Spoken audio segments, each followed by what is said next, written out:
नमस्कार मित्रों, आज का प्रसंग सुनिए। प्रोफेसर डॉक्टर लोपा मेहता, जो मुंबई के KEM मेडिकल कॉलेज में डॉक्टर रहीं, एनाटॉमी डिपार्टमेंट की हेड थीं। उन्होंने 78 साल की उम्र में लिविंग विल बनाया। जब शरीर जवाब देने लगे और लौटने की कोई गुंजाइश न बचे, तब इलाज नहीं किया जाए। ना वेंटिलेटर, ना ट्यूब, ना अस्पताल में बेवजह की दौड़। वो चाहती हैं कि आखिरी वक्त शांति से बीते, जहां इलाज की जिद नहीं, समझदारी हो। डॉक्टर लोपा ने केवल ये दस्तावेज नहीं लिखा, एक शोध पत्र भी प्रकाशित किया, जिसमें मृत्यु को एक स्वाभाविक समय निर्धारित जैविक प्रक्रिया के रूप में समझाया। उनका कहना है कि आधुनिक चिकित्सा मृत्यु को कभी स्वतंत्र रूप में देख ही नहीं पाई। वो मानती रही कि मौत हमेशा किसी बीमारी की वजह से होती है, और अगर बीमारी का इलाज हो जाए तो मौत टाली जा सकती है। लेकिन शरीर का विज्ञान इससे कहीं ज़्यादा गहरा है। उनका तर्क है, शरीर कोई अनंत चलने वाला यंत्र नहीं है। यह एक सीमित प्रणाली है, जिसमें एक निश्चित जीवन ऊर्जा होती है। यह ऊर्जा हमें किसी टंकी से नहीं, बल्कि सूक्ष्म शरीर के माध्यम से मिलती है। वही सूक्ष्म शरीर जिसे अनुभव तो हर कोई करता है, पर देखा नहीं जा सकता। मन, बुद्धि, स्मृति और चेतना, इन्हीं से मिलकर बना है यह सिस्टम।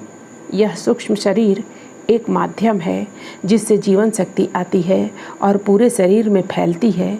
यही शक्ति शरीर को जीवित रखती है।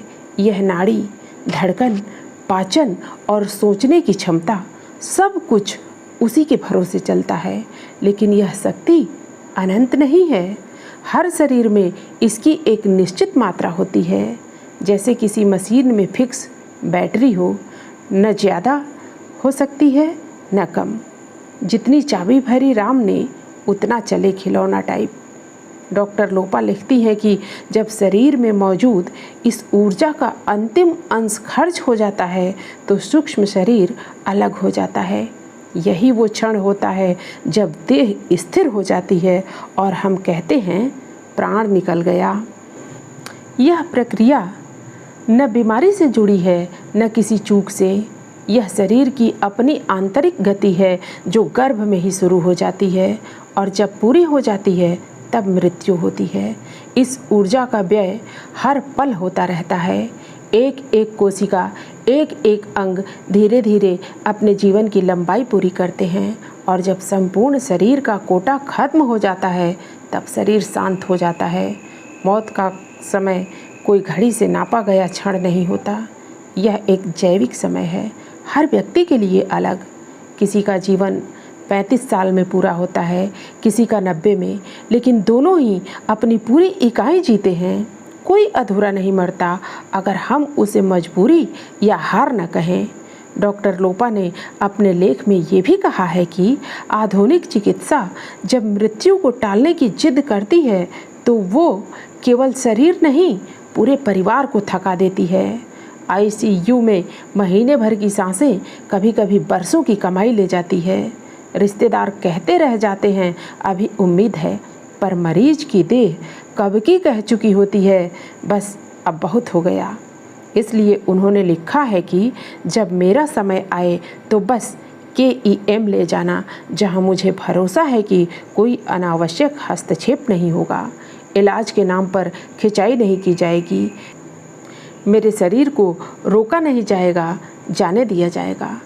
अब सवाल ये है, क्या हम सब ने अपने लिए ऐसा कुछ सोचा है? क्या हमारा परिवार उस इच्छा का सम्मान करेगा? क्या इच्छा का सम्मान करने वाला व्यक्ति समाज में सम्मान पा सकेगा? क्या हमारे देश के अस्पतालों में ऐसी इच्छाओं की इज्जत बची है, या अब भी हर सांस पर बिल बनेगा और हर मौत पर आरोप? सब इतना आसान नहीं लगता है। तर्क और इमोशन का मैनेजमेंट शायद सबसे कठिन कामों में से एक है। अगर मौत को एक नियत शांत और शरीर के भीतर से तय प्रक्रिया की तरह देखना शुरू करें तो शायद मौत से डर भी कम हो और डॉक्टर से उम्मीद भी थोड़ी सच्ची हो। मुझे लगता है मौत से लड़ना बंद करना चाहिए, उससे पहले जीने की तैयारी करनी चाहिए और जब वो आए तो शांति से, गरिमा से उसे जाने देना चाहिए। बुद्ध की भाषा में मौत एक प्रमोशन है, लेकिन क्या मेरी खुद की ये सोच 70 के बाद रह पाएगी? हम खुद नहीं जानते।